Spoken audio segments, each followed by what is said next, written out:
Заледувачка е новата сметка за струја што ја доби Штипското комунално предпријатие ИСАР. За месец јануари треба да платат неверојатни 19 милиони денари, што е за 4 пати повисока од претходниот месец.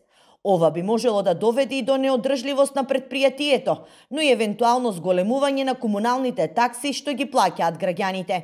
Наредниот период јавното предпријатие дополнително ќе се турне во уште поголема криза, односно ако земеме во предвид дека просечно јавното предпријатие околу 17 милиона месечно има просечни годишни приходи, а тоа значи дека сметката за струја е 2 милиона поголема од нашите максимални приходи кои што ги остваруваме во еден месец. Високите сметки за струја се жешкиот костен со кој градоначалниците во наредниот период ќе се сноѓаат како знаат и умеат.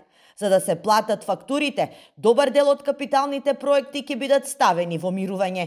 Ако декември 20 имавме не околу, туку точно 155.000 денари по основ на сите бројила кои се вклучени на нашата општина, сега имаме 850.000 денари.